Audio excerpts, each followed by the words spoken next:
Hello guys, नमस्ते सबैलाई। आज चाहिँ हामी क्यारामल पुडिङ हैन त क्यारामल पुडिङ बनाउँदैछौँ। यहाँ चाहिँ बाबुले ब्रेडको यो ब्राउन कलर छेउछेउको कभर काट्दैछ। यहाँ चाहिँ दुध तताउँदैछौँ।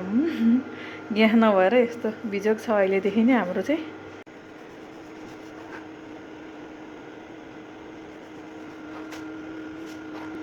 हामी चाहिँ यसमा चाहिँ चिनी पगाल्छौँ है।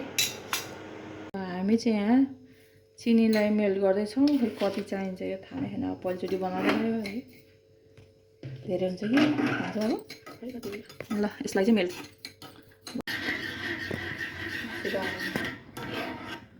चिनी पग्लिँदै छ। अब रातो रातो भएपछि अब यसलाई बन्द गर्छौँ। अन्त यहाँ चाहिँ चिनी चाहिँ धेरै नहालौँ होला यतै लालो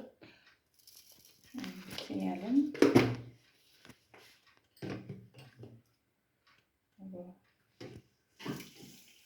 दूध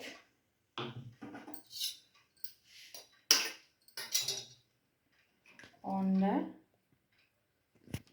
त्यसपछि फेरि दुध थोरै इलायचीको धुलो ल अब मिक्सी गर्ने हो।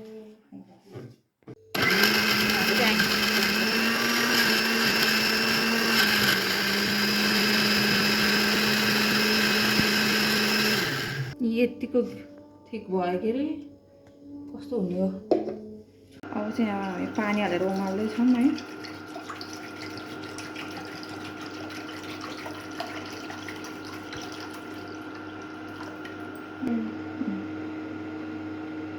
यतिको ठिक भयो हाम्रो ब्याटर।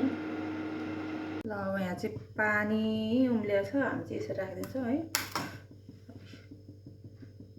अब यसलाई ढक्कन लगाएर छोपिदिन्छौँ 10-15 मिनटको लागि है। हाम्रो चाहिँ अब कस्तो भएछ एकचोटि विचार गर्नु पर्यो। यतिको भए टुथपिक गरम है बाबु।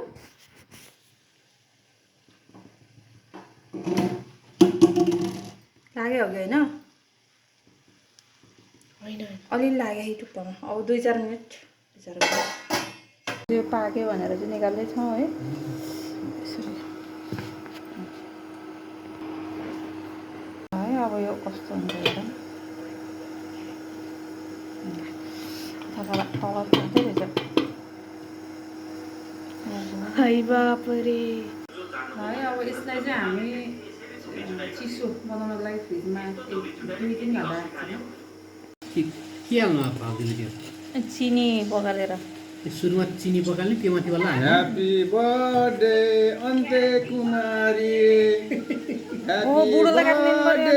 अन्ते कुमारीको 12 गतेको अलरेडी। बाबु ल ल आजको बुढोको बर्थडे है। यहाँ मैले खुवाइदिँदैछु ल।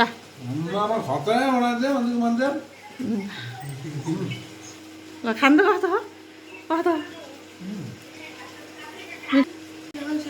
ह्यापी बर्थडे अन्ते कुमारी।